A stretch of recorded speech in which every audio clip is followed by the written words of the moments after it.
आज जो हमारे गेस्ट हैं यहाँ पर पीछे बैक स्टेज पर, उनको किसी भी तरह के कोई भी इंट्रोडक्शन की जरूरत नहीं है। आप सब लोग उनको बहुत अच्छे से जानते हैं और उनको बहुत प्यार करते हैं। Please give an energetic and warm welcome to the one and only doctor Vikas Divya Kirti sir.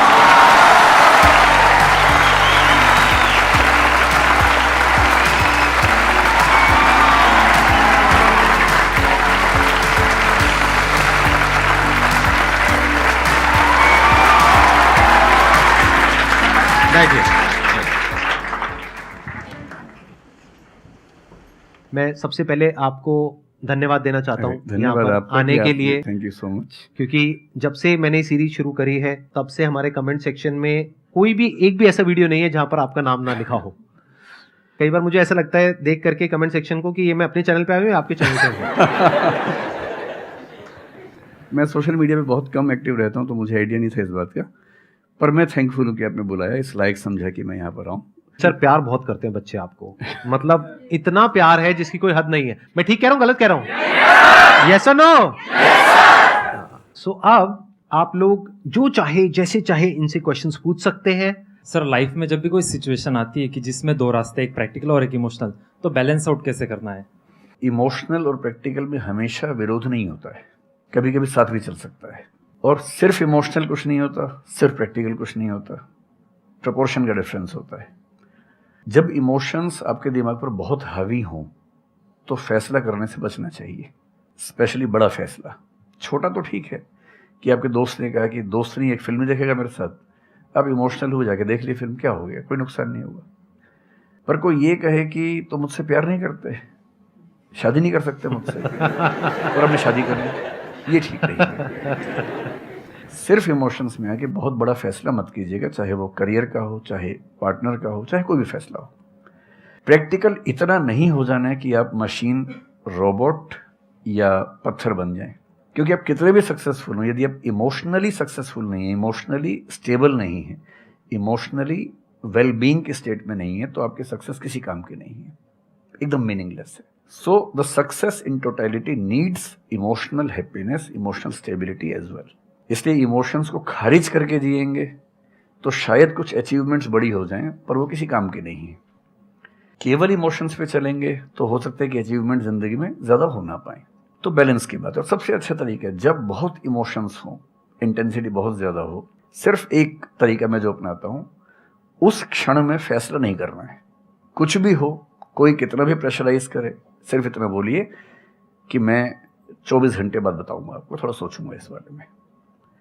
और यदि आपने उस मोमेंट से खुद को बाहर निकाल लिया तो फिर आप डिटैच होकर देख पाएंगे और थोड़ा सा प्रैक्टिकल एलिमेंट भी रहे, इमोशनल एलिमेंट भी रहे, वो फैसले सबसे अच्छे रहेंगे लाइफ के लिए। मैं आपको एग्जांपल से बात समझाता हूँ। ऐसे लोग जो तैयारी कर रहे थे, अफेयर में थे, एक का सिलेक्शन हो गया, अब उसके सामने क्राइसिस ये है, स्पेशली किसी लड़की का हो गया, लड़के का नहीं हुआ। अब हमारी सोसाइटी में ना, लड़की ऊंचे पद पे हो, लड़का ना सफल हुआ हो तो बड़ा मुश्किल है सोसाइटी में, उनको शायद दिक्कत नहीं है। अब वो लड़की प्रैक्टिकल नहीं है कि मैं तुमसे शादी करूं, ये कह के अगर हट जाती है और शादी करती है किसी ऐसे व्यक्ति से जो बहुत सफल है। I know many such people personally, मैं नाम नहीं बोल सकता किसी का। मैंने जनरली पाया है कि वो लोग लाइफ में बहुत फ्रस्ट्रेशन में रहे बाद में, क्योंकि सफलता के नाम पर, प्रैक्टिकल होने के नाम पे ऐसे व्यक्ति को चुना जिसके साथ वो रह नहीं सकते ठीक से। और मैं ऐसे कई लोगों को जानता हूँ जो IAS बने, IPS बने, जिनको करोड़ों रुपए के दहेज के ऑफर्स आए, साफ ठुकरा के कहा कि मैं जिंदगी एक ही व्यक्ति के साथ गुजार सकता हूँ जो मेरे साथ है, और हैं, बहुत खुश हैं। अब कोई कह सकता है उनके परिवार में कि इसने प्रैक्टिकल फैसला नहीं किया, इमोशनल फैसला किया, पर अल्टीमेटली किसी चीज की वैल्यू क्या है? आपकी लाइफ बेहतर हो। यूट्यूब पे जिसके 1 लाख भी सब्सक्राइबर्स होते हैं वो मोनेटाइज करता है, 1 लाख क्या जब मिनिमम हो सकता है, खूब पैसा कमाते हैं, ब्रांड प्रमोशन करते हैं, साबुन तेल बेचते हैं बीच बीच में। आपका चैनल तो शायद देश में सबसे बड़ा चैनल है, आप चाहें तो कितना नहीं कमा लेंगे। मुझे कुछ दिन पहले एक एजेंसी के लोग मिले जिन्होंने बताया कि इनकी जैसी ख्याति है, उस लेवल पर महीने में कोई 5-10 करोड़ भी कमाना चाहे तो कमा सकता है आराम से इस यूट्यूब चैनल से। तो मैंने पूछा कि वो कौन सी चीज है जो आपको इतना मजबूत बनाती है कि आप नहीं इस रास्ते पर जाते। मैं वो जानने में इंटरेस्टेड हूँ। तो 10 मिनट की बात के बाद मैं समझ में आ गया, क्योंकि अल्टीमेटली अगर मैं अपनी वैल्यू के खिलाफ चला गया तो खुश कैसे हो जाऊंगा? पैसा मुझे कैसे खुशी देगा जब मैं ही नहीं रहा, तो खुशी किस बात की? इसलिए इतना प्रैक्टिकल मत होना कि अपनी माँ के, पिता के, भाई बहन, दोस्त, जो प्रेमी प्रेमिका है, उनके इमोशंस के साथ खेलने लगो। इतना प्रैक्टिकल कभी मत होना, इतना इमोशनल मत होना कोई आपको बेवकूफ़ बना सके, बात बात पर बेवकूफ़ बनाता रहे। और बैलेंस जिंदगी जो है ना, वो मध्य मार्ग में है, जिंदगी एक्सट्रीम पे नहीं है, मध्य में है। तो प्रैक्टिकल और इमोशन का बैलेंस रखिए, लाइफ बढ़िया होगी।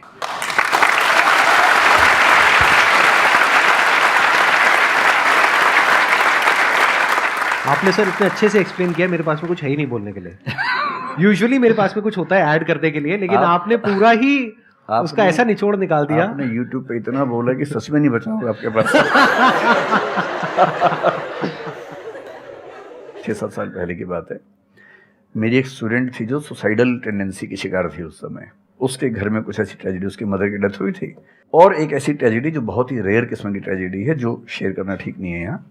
तो वो मेरे पास आई और मुझे लगा कि आज मैं पहली बार किसी ऐसे व्यक्ति से बात करूं जो डिप्रेशन में है और सुसाइड कर सकता है अगले 1-2 दिन के अंदर अंदर।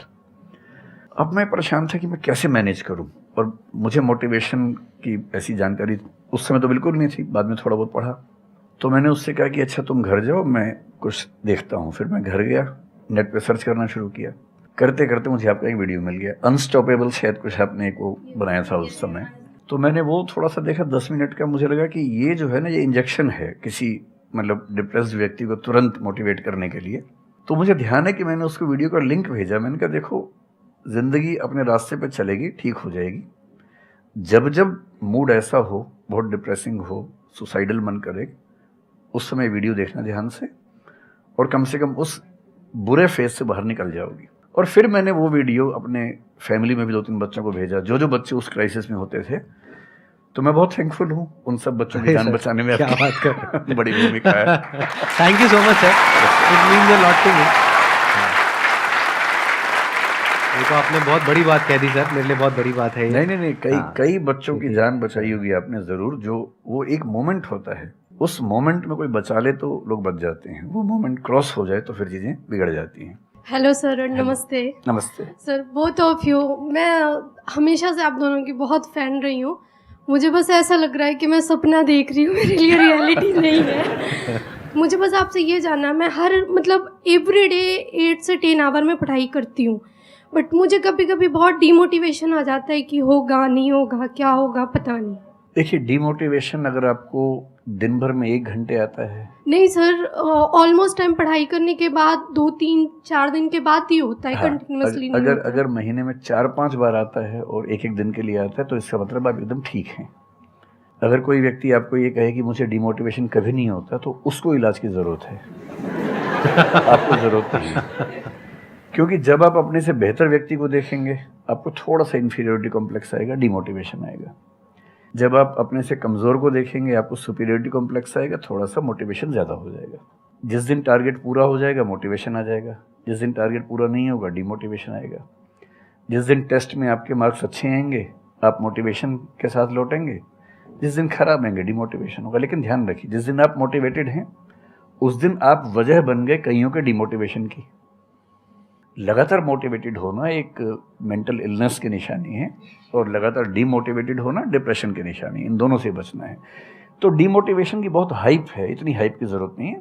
थोड़ा बहुत हो, एंजॉय कीजिए उसको। और जब जब लगे कि ज़िंदगी बहुत ख़राब चल रही है, तो मैं जो करता हूँ, अजीब सा लगेगा आपको, मैं कभी कभी शमशान घाट चला जाता हूँ। सच कह रहा हूँ, ये सुनी है आपने वीडियोस में भी कहा है। सच में चला जाता हूँ, या ट्रॉमा सेंटर चला जाता हूँ देखने के लिए। ट्रॉमा सेंटर में जाके 1 घंटा बैठ के आ जाइए, मोटिवेशन आ जाएगा। और शमशान घाट में जाके देख लीजिए कि हम जैसे हमसे कम उम्र के लोग वहाँ जल रहे होते हैं, तो लगता है हम जिंदा तो हैं। अगर मैं थोड़ा सा कॉग्निटिव लेवल पर बात करूँ, एक बहुत बड़ा साइकोलॉजिस्ट हुआ, उसका नाम है ब्रेंटानो, कभी सर्च कीजिएगा उसको। ब्रेंटानो ने ह्यूमन कॉन्शियसनेस को स्टडी किया, और उसने ये बताया कि ह्यूमन कॉन्शियसनेस की बेसिक नेचर है कि जो हमारे पास है वो हमें नज़र नहीं आता, जो नहीं है वो नज़र आता है। तो the consciousness of lacking something is the nature of human consciousness.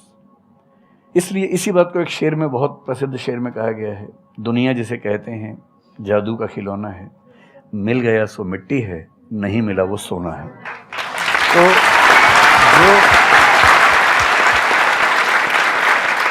तो जो आपको नहीं मिलेगा ना, हमेशा बड़ा होकर दिखेगा, जो मिलेगा छोटा हो जाएगा। तो ईमानदारी इसमें है कि जब जब डिमोटिवेशन और डिप्रेशन हो, एक कागज़ लेके बैठ जाइए और एक तरफ लिखिए मेरी ज़िंदगी में ऐसा क्या क्या है जो दूसरों के पास नहीं है। पेज भर जाएगा पूरा। तो जो है उस पर ध्यान दीजिए और एंजॉय कीजिए। मेरा क्वेश्चन है कि आजकल बहुत लोग बोलते हैं कि एजुकेशन सिस्टम हमारा पुराना हो गया है और बहुत लोग बोलते हैं कि इसे चेंज करना चाहिए और ये सारी चीज़ें बहुत पुरानी हो रही है जो हम अभी करंटली पढ़ रहे हैं। तो इस पे आपका ओपिनियन क्या है? एजुकेशन सिस्टम में तो बहुत मेजर चेंजेस की ज़रूरत है और ये बात भारत सरकार ने एक्सेप्ट भी की है, नई पॉलिसी भी लेके आए हैं। मतलब मुझे लगता है कि कई लेवल्स पे देखना है। सबसे पहले तो ये डिफाइन करना ज़रूरी है कि एजुकेशन का पर्पज़ है क्या। क्या पर्पज़ केवल नौकरी लेना है, एक जॉब मिल जाए, वही पर्पज़ है? मैं उससे एग्री नहीं करता हूँ। मेरी राय में एजुकेशन का बेसिक पर्पज़ है कि एक होमो सेपियंस एक इंसान बन जाए, सोचना आ जाए, उसको समझना आ जाए। कोई राजनेता या धर्मगुरु उसको गधा ना बना सके, बेवकूफ़ ना बना सके। उसे इतनी समझ हो कि वो चीज़ों को फैक्चुअली, ऑब्जेक्टिवली समझ सके, तर्क कर सके, बहस कर सके और अगर तर्क और बहस में सामने के तर्क ठीक हैं तो उनको एक्सेप्ट भी कर सके, इतना विनम्र भी रहे। बेसिकली पर्सनैलिटी ग्रूमिंग का प्रोसेस एजुकेशन है, वो केवल नौकरी का मामला नहीं है। पहली गलती तब होती है जब हम उसको केवल नौकरी का मामला मान लेते हैं। मतलब नौकरी ज़रूरी है, ऐसा नहीं कि ज़रूरी नहीं है, लेकिन वो सिर्फ वो उसका पर्पज़ नहीं होना चाहिए। सेकेंडली, कई ऐसी चीज़ें जैसे अगर बहुत विस्तार में तो मेरी जा सकते हैं, जैसे एक बहुत छोटी बात है सेक्स एजुकेशन हमारी सोसाइटी में। ये इतनी ज़रूरी चीज़ है। स्कूल में जो एडोलेसेंस की एज के लोग हैं, 12, 13, 14 की एज के लोग हैं, उनको वो सब चीज़ें बताएं ताकि गलत सोर्सेज से इन्फॉर्मेशन ना मिले, कोई गलती ना कर बैठें। हेल्थ एजुकेशन के रूप में हो, उनको सारी चीज़ें पता हों, ठीक हाथों से पता हो, ठीक तरीके से पता हो। फिर मेरा ख्याल है कि जैसे IITs में अब तो होने लगा है, पहले क्या था कि हम टेक्नोलॉजी सेंट्रिक एजुकेशन पर ज़्यादा फोकस करते थे कि आपने मशीन को समझ लिया, तकनीक को समझ लिया, हो गया, इंसान को नहीं समझा। टेक्नोलॉजी पढ़ने वाले लोग समाज और इंसान से एकदम कटे हुए थे। अब तो ह्यूमैनिटीज़ के कुछ सब्जेक्ट्स पढ़ाने की परंपरा शुरू हो गई है। एक होलिस्टिक एजुकेशन हो। ह्यूमैनिटीज़ वाला बच्चा केवल हिस्ट्री, पॉलिटिकल साइंस, सोशियोलॉजी पढ़ता है, उसको कोडिंग का सी भी नहीं आता, टेक्नोलॉजी बिल्कुल नहीं आती उसको MS एक्सेल भी नहीं पता क्या होता है। टेक्नोलॉजी वाला सिर्फ टेक्नोलॉजी पढ़ता है, वो ह्यूमन ब्रेन को नहीं पढ़ना चाह रहा, सोसाइटी को नहीं पढ़ना चाह रहा। क्यों नहीं एक ऐसी शिक्षा हो जिसमें एक इंटीग्रेटेड अप्रोच हो, होलिस्टिक अप्रोच हो कि हम खुद तय कर सके कि किस किस एरिया में हमें ज़्यादा जाना है और एक बेसिक अंडरस्टैंडिंग हर चीज़ की हो। तो बेसिक 3 फार्मूले माने जाते हैं। एक यूनिवर्सलाइजेशन ऑफ प्राइमरी एजुकेशन है कि 10वीं क्लास तक की शिक्षा हर बच्चे को मिले, ठीक से मिले। वोकेशनलाइजेशन ऑफ सेकेंडरी एजुकेशन यानी 11वीं 12वीं की पढ़ाई का पर्पज़ है कि बच्चा ये समझ पाए कि उसको ज़िंदगी में आगे कहाँ जाना है। और फिर जो हायर एजुकेशन है वो सबको करने की ज़रूरत नहीं होनी चाहिए, वो शौक पूरा करने के लिए नहीं है, वो शादी का वेटिंग रूम नहीं है, वो उसके लिए है जिसको सच में आगे पढ़ना है। वो उतना पढ़े, सब्जेक्ट चूज़ करे और फिर उसमें गहराई से रिसर्च करे ताकि डेवलपमेंट के रास्ते पर अब बढ़ें। हम एजुकेशन के मामले में बहुत बुरी स्थिति में हैं। मैं तो जिस उम्र में हूँ, मेरा अब तो पर्पज़ भी ये बन गया है कि अब मैं उसी पे कुछ काम करूँ। एक यूनिवर्सिटी शुरू करने की योजना मेरे मन में है, इनसे मैंने शेयर भी किया था। और मैं जिस तरह का विश्वविद्यालय सोचता हूँ वो नौकरी देने के पीछे पागल नहीं होगा, वो होमो सेपियंस को कायदे का इंसान बनाने की कोशिश करेगा।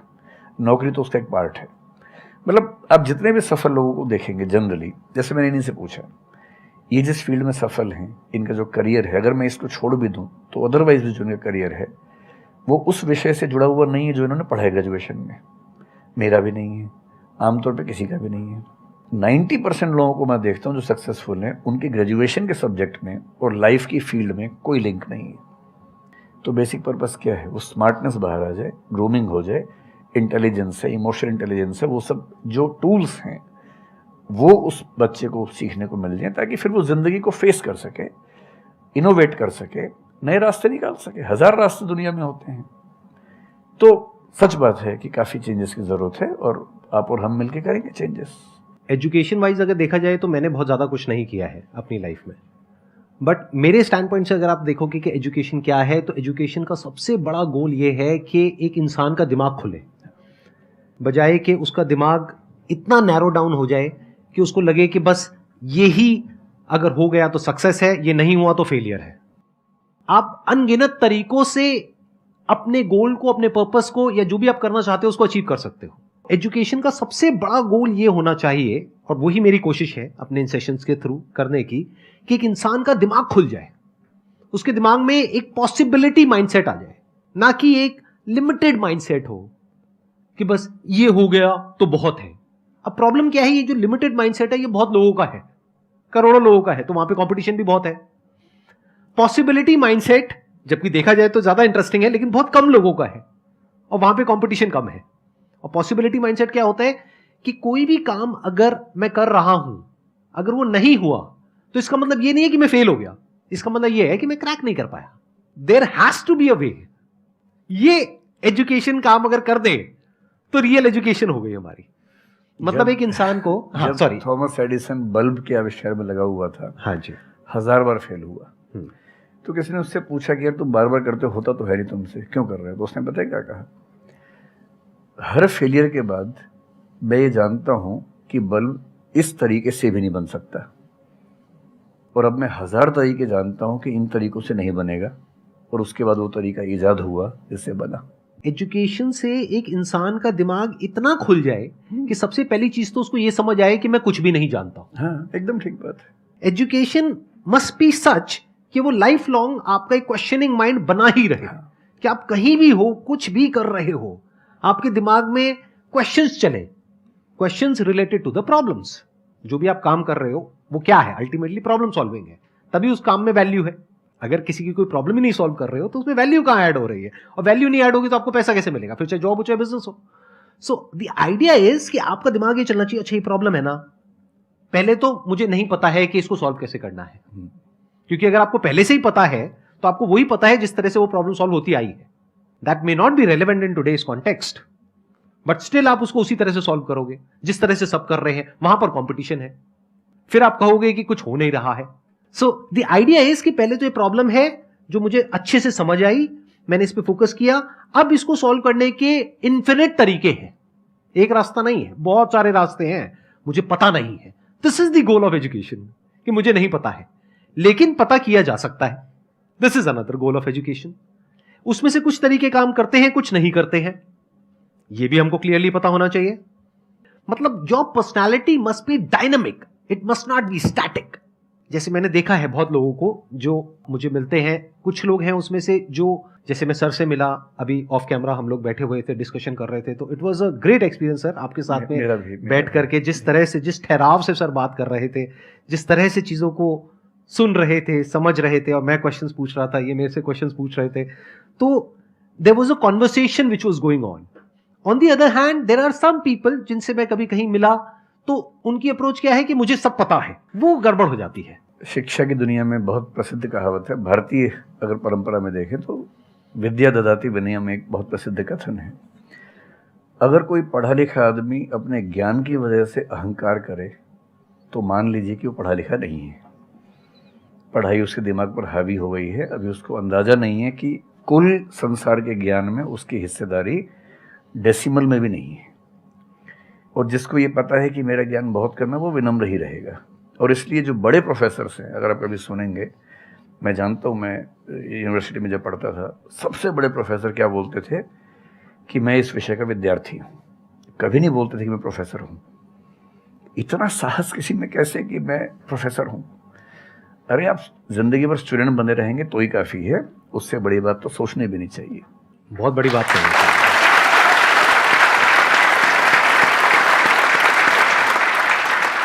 मतलब कि एजुकेशन का गोल आपको प्रोफेसर बनाना नहीं है, आपको स्टूडेंट बनाना है। हाँ। अगर सर की बात को आगे एक्सटेंड किया जाए, एकदम सही बात। एक लाइफ लॉन्ग स्टूडेंट, कि आप सीखते चले जा रहे हो, सबसे जिससे मिल रहे हो, लोगों से सीख रहे हो, सिचुएशन से सीख रहे हो, अपनी लाइफ के अच्छे एक्सपीरियंसेस से सीख रहे हो, बुरे से सीख रहे हो। जैसे मैंने देखा है जब भी यहाँ पे कोई क्वेश्चंस पूछते हैं ना, सबके क्वेश्चंस एक ही होते हैं, सर सक्सेसफुल कैसे हो। कभी मैंने आज तक ये क्वेश्चन नहीं सुना किसी का भी जो इससे बड़ा क्वेश्चन है, जो आप रिलेट कर जाएंगे कि सर सक्सेस हमारा दिमाग खराब किस तरीके से करती है, या सक्सेस का क्या माइनस पॉइंट है। सही बात। सक्सेसफुल होने से बड़ा है मीनिंगफुल होना, सार्थक होना। सफल होना छोटी बात है, सार्थक होना ज्यादा बड़ी बात है। सर मेरा क्वेश्चन ये है कि लाइफ में बहुत सारे सर्कमस्टांसेस आते हैं जहाँ पे मतलब हमें ये लगता है, बहुत सारे निगेटिव थॉट्स आते हैं कि मतलब आगे कैसे बढ़े, how to get rid of fear of failure. Sir कैसे हम इसको हैंडल करें, अगर हम कोई किसी चीज़ को शुरू करना चाहते हैं सर, तो हमारे दिमाग में बहुत सारे निगेटिव थॉट्स चलते रहते हैं, हो पाएगा नहीं हो पाएगा, बहुत तरह के नेगेटिव क्वेश्चंस आते रहते हैं सर, तो इसको कैसे हैंडल करना है सर इस सिचुएशन को? फियर ऑफ फेलियर थोड़ा सा ठीक भी है जी। ये हमें रोकता है उन दिशाओं में जाने से जहाँ हमें जाना भी नहीं चाहिए। जैसे मान लीजिए मैं सोचूं कि मैं फुटबॉल प्लेयर बन जाऊं, मुझे पता है कि नहीं बन पाऊंगा, मेरी फिटनेस वैसी नहीं है, तो मुझे ये फियर रोक लेगा, ठीक बात है ना। ये ज़रूरी नहीं है कि आप दुनिया में हर चीज़ के लिए ठीक हो। हर किसी का एक पैकेज है, हर किसी का जो एट्रीब्यूट्स हैं या वर्च्यूज़ हैं उन सब का एक पैकेज है। We can be good at few things, we can be best at maybe one thing, we can not be best at everything. तो ये बहुत ज़रूरी है कि अपने एप्टीट्यूड को देख के हम सिलेक्शन करें कि हमें कहाँ जाना चाहिए। ठीक है, अगर सिलेक्शन कर लिया है तो फिर फियर ऑफ फेलियर होने की वजह ये है कि या तो आप जो कंपटीशन है उस पर ज़्यादा फोकस कर रहे हैं, अपनी स्ट्रेंथ पे कम फोकस कर रहे हैं। मेरे ख्याल से स्ट्रेंथ पे फोकस करना, कुछ अच्छे लोगों की कंपनी में रहना जो थोड़ा सा मोटिवेट करते हों, अच्छे दोस्त हों, लगातार मनहूस टाइप की बात ना करते हों, ऐसे लोगों के साथ रहना, कुछ रिक्रिएशनल एक्टिविटीज़ उससे बाहर निकल के थोड़ा खेलना कूदना, मतलब फिजिकली फिट रहना, वो सब रहेगा तो हार्मोन्स जो हमारे दिमाग में आते हैं उससे, फिजिकल एक्टिविटी से, जो एंडोर्फिन्स वगैरह हैं, हैप्पी हार्मोन्स हैं, डोपामाइन वगैरह है, वो रिलीज होते रहें तो हम वैसे भी बहुत फियर से बचे रहते हैं। और अंत में मेरा तरीका ये है कि अगर मैं कुछ नहीं करूँगा तो फेल होना तय है, करूँगा तो चांस है कि फेल होऊंगा या पास हो जाऊँगा, तो नहीं करने में तो तय है कि फेल हो गया, तो क्यों ना एक बार चांस ले लेते हैं। और एक जगह फेल होऊंगा तो तय मान के चलिए कि दूसरी जगह मेरे फेल होने के चांस कम होगा, क्योंकि मुझे एक एक्सपीरियंस है प्रयास करने का और फेल होने का, और वो एक्सपीरियंस किसी ना किसी क्वांटिटी में हर फील्ड में काम आता है, मैच्योरिटी आपके अंदर आती है। और मैं एक शेर अक्सर यूज़ करता हूँ, बहुत बहुत प्रिय शेर मुझे है, और मुझे सच में लगता है कि ज़िंदगी को जीना बहुत आसान काम है, मुश्किल काम नहीं है। असली बात है कि आप प्रयोग करें, कोशिश करें, और हार जाएं तो दूसरी कोशिश करें। और मैं इसीलिए एक लाइन हमेशा बोलता हूँ, क्यों डरे ज़िंदगी में क्या होगा, कुछ ना होगा तो तजुर्बा होगा।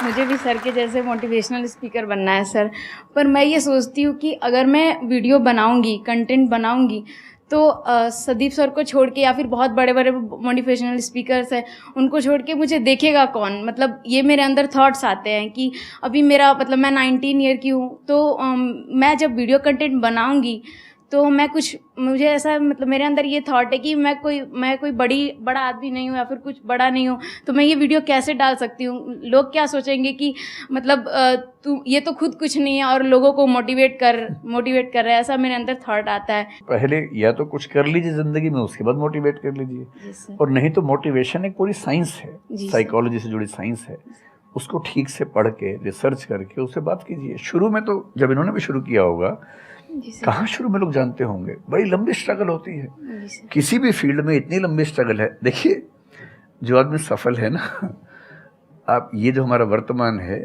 ये ऐसे ही नहीं बन गया है। हर सफल आदमी का एक बहुत लंबा अतीत होता है जिस पर नज़र किसी की नहीं होती है। और बशीर बद्र ने एक बड़ी गहरी बात कही थी, ये फूल मुझे कोई विरासत में मिले हैं, तुमने मेरा कांटों भरा बिस्तर नहीं देखा।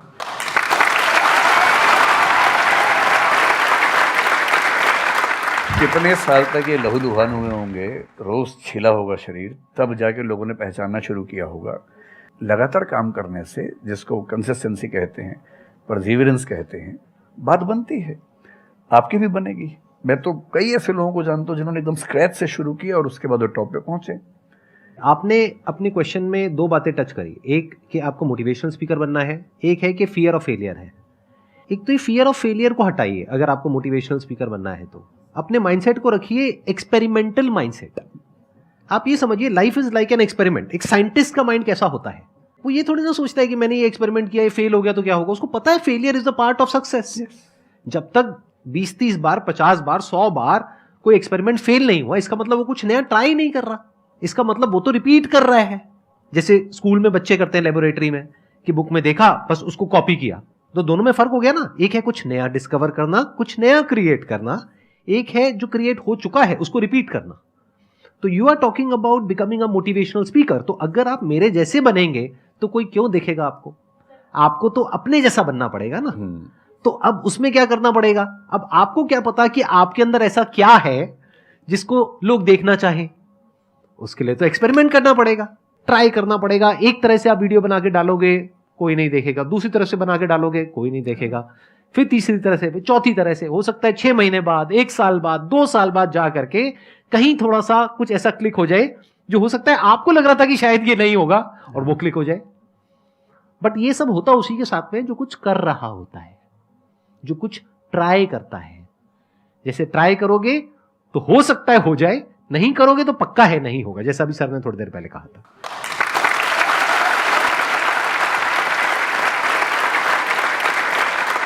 Thank you so much sir, यहां पर आने के लिए।